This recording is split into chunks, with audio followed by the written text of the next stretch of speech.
accounts for the failure of your message to get through? Well, I think we're getting better all the time, and I think tonight, as we contrast for the first time our differing approach to government, to values, to the leadership in this country, I think as this debate goes forward, the American people will have for the first time a chance to weigh the two of us against each other. And I think as a process, as a part of that process, what I am trying to say will come across, and that is that we must lead, we must command, we must direct, and a president must see it like it is. He must stand for the values of decency that the American people stand for, and he must use the power of the White House to try to control these nuclear weapons and lead this world toward a safer world. Mr. President, the issue is leadership in personal terms. First, do you think, as Vice President Bush said, that Mr. Mondale's campaign is one of whining and hoping for bad news? And second, what leadership characteristics do you possess that Mr. Mondale does not?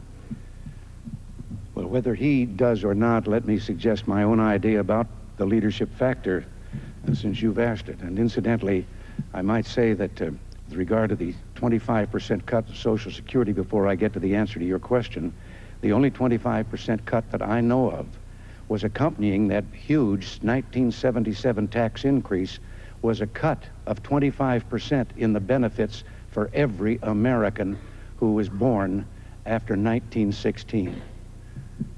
Now, leadership.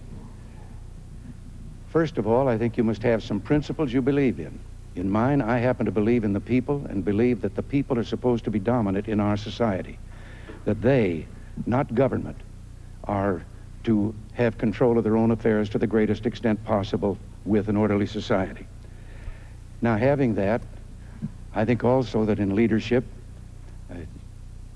well, I've believed that you find people, positions such as I'm in, who have the talent and ability to do the things that are needed in the various departments of government. I don't believe that a leader should be spending his time in the Oval Office deciding who's going to play tennis on the White House court. And you let those people go with the guidelines of overall policy, not looking over their shoulder and nitpicking the manner in which they go at the job. You are ultimately responsible, however, for that job. But I also believe something else about that. I believe that,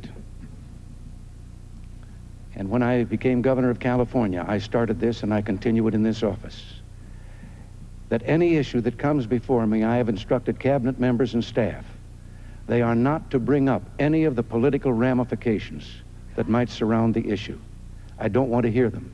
I want to hear only arguments as to whether it is good or bad for the people. Is it morally right? And on that basis, and that basis alone, we make a decision on every issue. Now, with regard to my feeling about why I thought that his record spoke his possible taking us back to the same things that we knew under the previous administration, his record is that he spoke in praise of deficits several times, said they weren't to be abhorred, that as a matter of fact, he at one time said he wished the deficit could be doubled because they stimulate the economy and help reduce unemployment.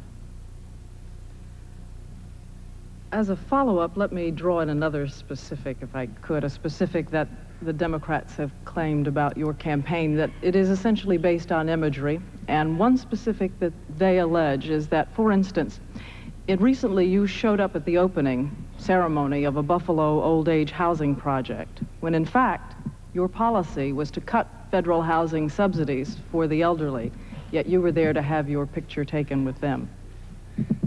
Our policy was not to cut subsidies. We have believed in partnership, and that was an example of a partnership between not only local government and the federal government, but also between the private sector that built that particular structure. And this is what we've been trying to do, is involve the federal government in such partnerships. We are today subsidizing housing for more than 10 million people. And we're going to continue along that line. We have no thought of throwing people out into the snow, whether because of age or need. We have preserved the safety net for the people with true need in this country, and it has been pure demagoguery that we have in some way shut off all the charitable programs, or many of them, for the people who have real need. The safety net is there, and we're taking care of more people than has ever been taken care of before by any administration in this country. Mr. Mondale, the opportunity for you to rebut. Well, I guess I'm reminded a little bit of what Will Rogers once said about Hoover. He said, it's not what he doesn't know that bothers me, it's what he knows for sure. It just ain't so. The fact of it is, the president's budget sought to cut Social Security by 25%. It's not an opinion, it's a fact. And when the president was asked the other day, what do you want to cut in the budget? He said, cut those things I asked for but didn't get. That's Social Security and Medicare. The second fact is that the housing unit for senior citizens that the president dedicated in Buffalo was only made possible through a federal assistance program for senior citizens that the president's budget sought to terminate. So if he'd had his way, there wouldn't have been any housing project there at all. This administration has taken a meat cleaver out in terms of federal assisted housing, and the record is there. We have to see the facts before we can draw conclusions. Mr. President. Well, let me just respond with regard to Social Security. When we took office, we discovered that the program that the Carter-Mondale administration had said would solve the fiscal problems of Social Security for the next 50 years wouldn't solve them for 5. Social Security was due to go bankrupt before 1983. Any proposals that I made at that time were at the request of the chairman, a Democrat of one of the leading committees, who said we have to do something before the program goes broke and the checks bounce. And so we made a proposal. And then in 1982, they used that proposal in a demagogic fashion for the 1982 campaign. And 3 days after the election in 1982, they came to us and said, Social Security, we know, is broke. Indeed, we had to borrow $17 billion to pay the checks. And then I asked for a bipartisan commission, which I'd asked for from the beginning, to sit down and work out a solution. And so the whole matter of what to do with Social Security has been resolved by bipartisan legislation, and it is on a sound basis now for as far as you can see into the next century.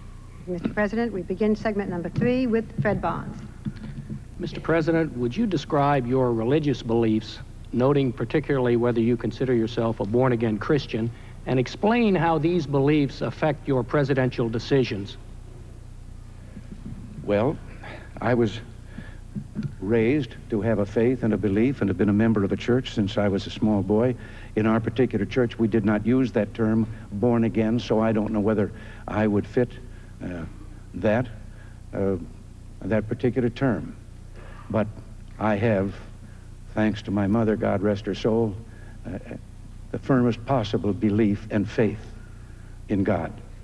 And I don't believe, I believe, I should say, as Lincoln once said, that I would be the most stupid man in the world if I thought I could confront the duties of the office I hold if I could not turn to someone who was stronger and greater than all others. And I do resort to prayer. At the same time, however, I have not believed that prayer should be introduced into an election or be a part of a political campaign or religion, a part of that campaign. As a matter of fact, I think religion became a part of this campaign when Mr. Mondale's running mate said I wasn't a good Christian. So it does play a part in my life. I have no hesitation